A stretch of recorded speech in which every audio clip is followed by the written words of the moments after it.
In a quiet house in Virginia, an ordinary man would lie down on a sofa, close his eyes, and begin talking in his sleep.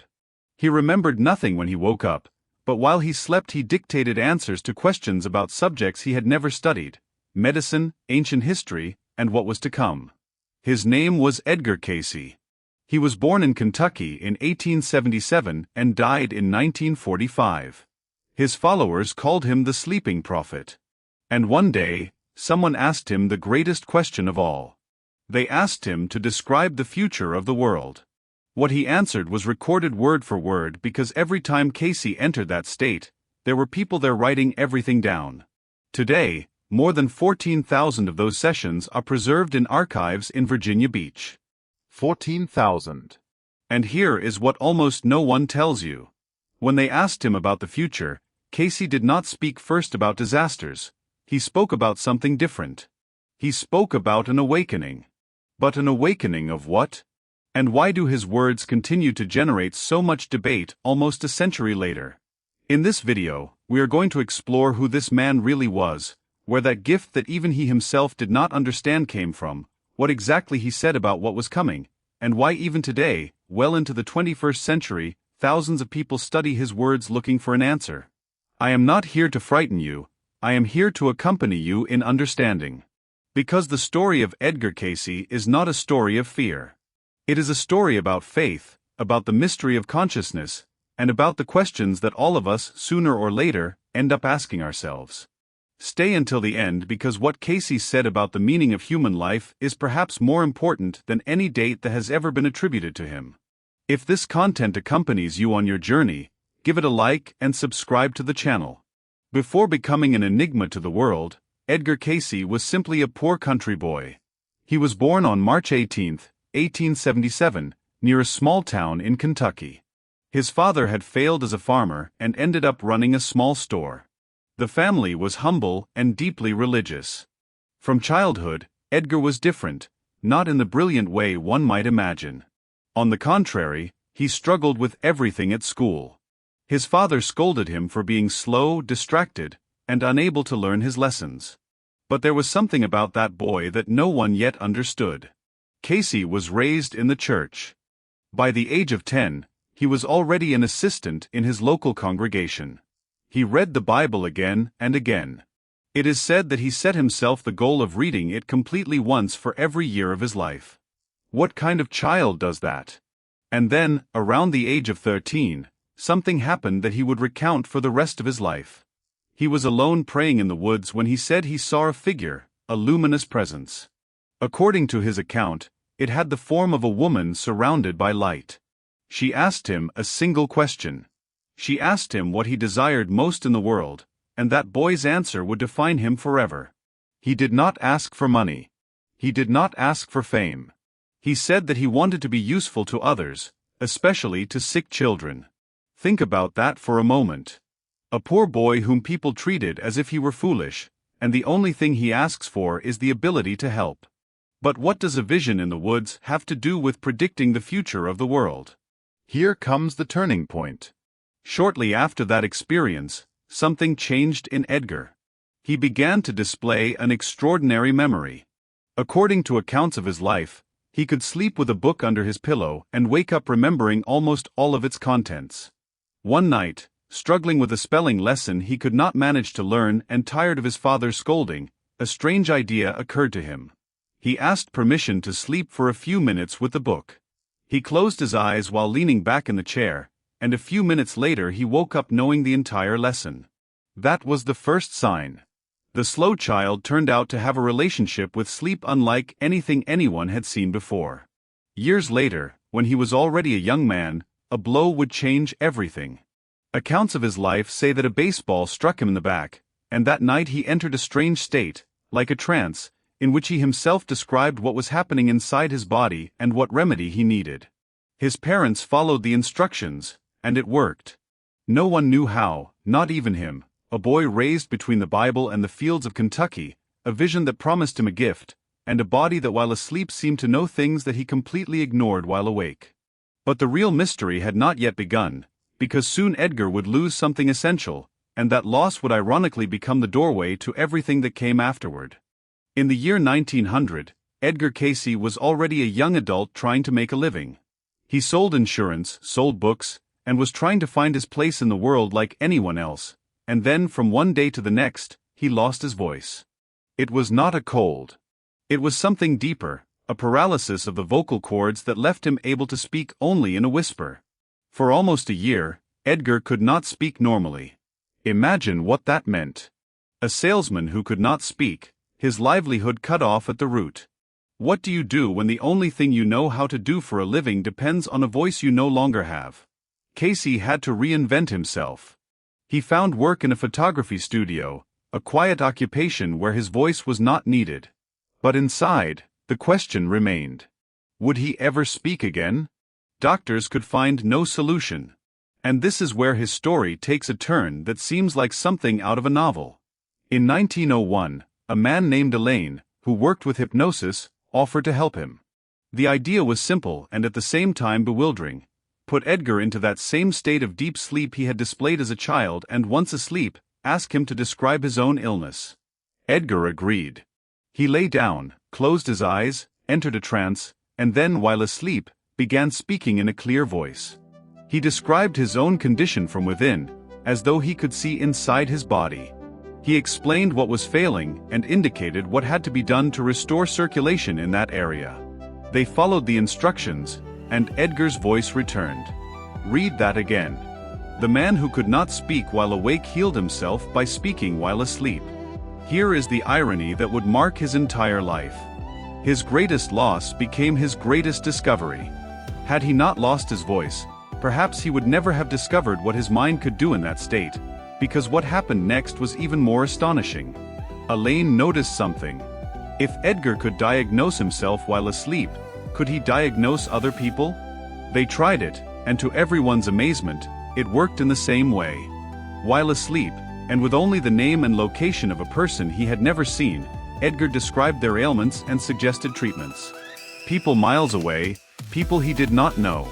Many of those treatments, according to the surviving records, seemed to help. Word spread. People began seeking him out. A major New York newspaper published an article about him in 1910, and his name became known across the country. But notice one detail that says everything about who this man was. For a long time, Cayce did not want to charge money for this. He saw it as a gift meant for service, not for becoming rich. He earned his living through photography and gave the readings almost as a mission. The boy who had asked to be useful to the sick now was. And even so, something troubled him deeply, because Edgar Cayce was, above all, a devout Christian. He taught Sunday school, read the Bible constantly, and did not understand where this gift came from. Was it from God, or was it something he should not touch? That doubt would haunt him for years, and in trying to answer it he would eventually begin asking about something much greater than the health of a body. He would end up asking about the destiny of the entire human soul. For years, Cayce's readings dealt with health. Names, symptoms, remedies, thousands and thousands of cases. But in 1923 something changed forever. A man asked Cayce while he was asleep, a question no one had ever asked him before, not about an illness, but about life itself, about why we are here. And the answer that came from that sleeping man left everyone silent, because Cayce, while awake, was a traditional Christian. But Cayce, while asleep, began speaking about ideas his own church did not teach. He spoke of the soul as something that travels, of previous lives, of a purpose extending far beyond a single existence. Stop and think about the contradiction. How can a man believe one thing while awake and claim something different while asleep? That question tormented Cayce himself. It was not something he sought. It was something that appeared and forced him to reconsider everything he believed. And this is where his story becomes truly revealing. Instead of rejecting it immediately, Cayce did something courageous. He examined it in the light of his faith. He asked himself whether those ideas could coexist with the love of God, which was the center of his life. Over time he reached a conclusion that he maintained until the end. For him, none of it contradicted what was essential. The deeper message of the readings, he said, always returned to the same place: love, service, and the idea that every soul has a purpose and a path back to the divine. That was the heart of his teaching. Not the spectacular predictions, but the idea that life has meaning, that nothing we experience is an accident. From that moment on, Cayce's readings opened up to enormous subjects. He spoke about ancient civilizations. He spoke about the connection between mind and body long before it became common to talk about such things. He spoke about the power of thoughts to shape a person's life. One of the phrases most often repeated by his followers summarizes his entire vision. Thoughts are things, and what we cultivate in the mind sooner or later manifests itself in life. Does that idea sound familiar today? Here is the detail many people overlook. Many of the things Cayce said in the 1920s and 1930s about the unity of body, mind, and spirit sounded strange in his time. Today, much of medicine and psychology recognizes that this connection exists. That does not mean Cayce was infallible. He was not. He was wrong many times, and he himself admitted it. But his insistence that we are more than matter, that there is a soul with a purpose, touched something that remains alive. And precisely because of that, when he was asked about the future of the world, his answer was not that of a fortune-teller trying to frighten people. It was the answer of a man who saw human history as a spiritual journey. What he said about that future is what we will look at now, and it is not what most people expect. We have arrived at the question that gives this video its title. What did Edgar Cayce answer when he was asked to describe the future of the world? First, an honest clarification, because this is where many people become confused. Cayce's readings about the future are not a list of exact dates or newspaper headlines. They are mostly images, themes, and broad visions that his followers have interpreted in many different ways. And it is important to say this clearly. Much of what circulates on the internet today, with specific years and precise catastrophes attributed to Cayce, does not appear exactly that way in the original texts of his readings. Those are later interpretations made by others. So here we are going to talk about what he actually claimed, not what others made him say. So, what did Cayce describe? One of his major themes was changes in the earth. Cayce spoke of the earth as something alive, in constant transformation. In his readings he described processes of geological change over long periods of time. But, and pay attention to this, he placed those changes within something larger. He did not see them as punishment. He saw them as part of natural cycles of the planet and of human consciousness. Another of his themes was the lost civilization of Atlantis. Cayce devoted many readings to describing an ancient and advanced civilization that, according to him, had existed and disappeared. He even spoke about records of that civilization that might one day be discovered. His followers have connected those ideas with different discoveries over the years. None of that has been proven by conventional archaeology, and it is fair to acknowledge that. It is a subject of study and debate, not an established fact. But here is what truly matters, what almost no one emphasizes. When Cayce spoke about the future, the center of his message was not disaster, it was awakening. He described a change in human consciousness, a time when, according to his vision, more people would begin searching for the spiritual meaning of life.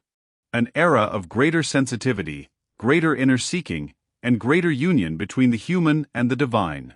That was his real hope for the future. Not a world ending, but a world awakening.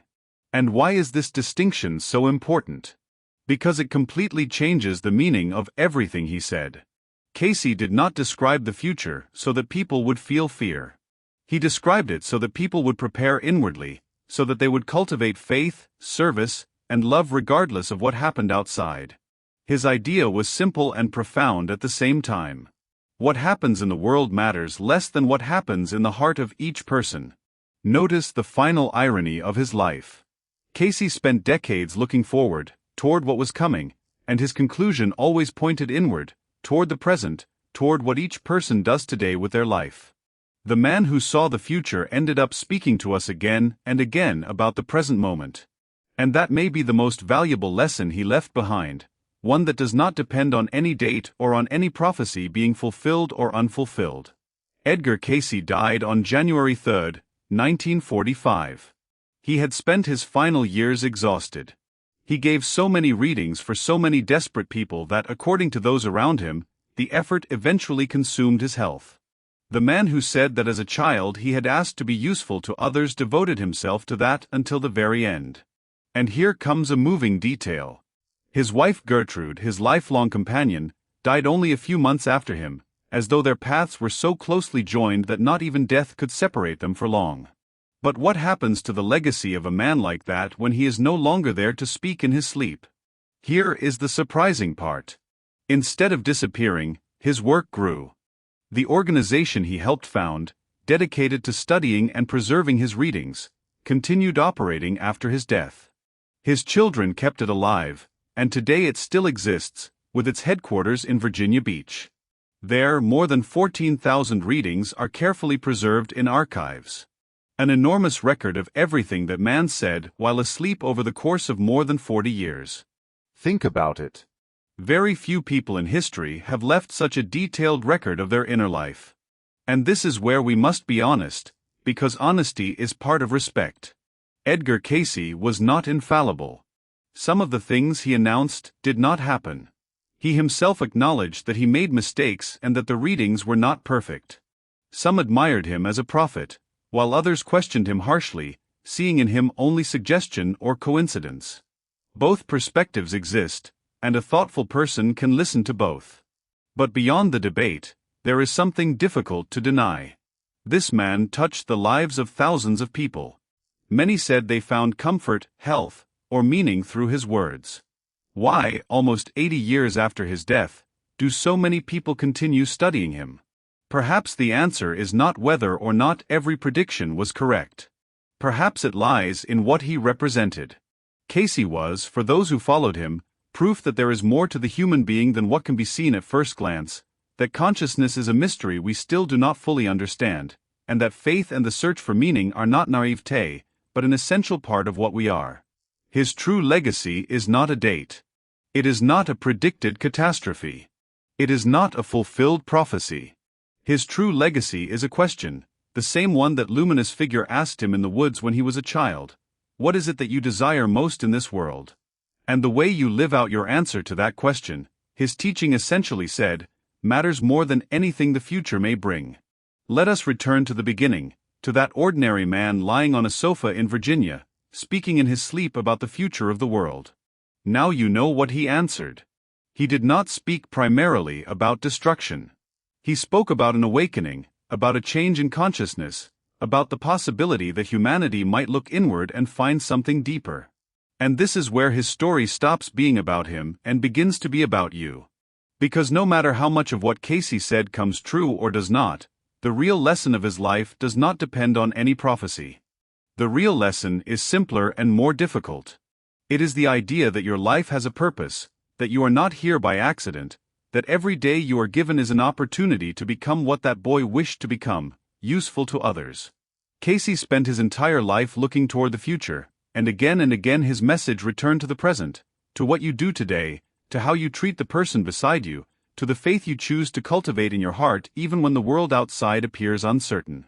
Think about it for a moment. The future of the world deep down is decided through small gestures, in how you live this week, in the peace you carry within you, in the kindness you offer without expecting anything in return. No prediction can change that. Only you can. Perhaps that is why his story remains alive, not because it tells us what is going to happen, but because it reminds us who we can become.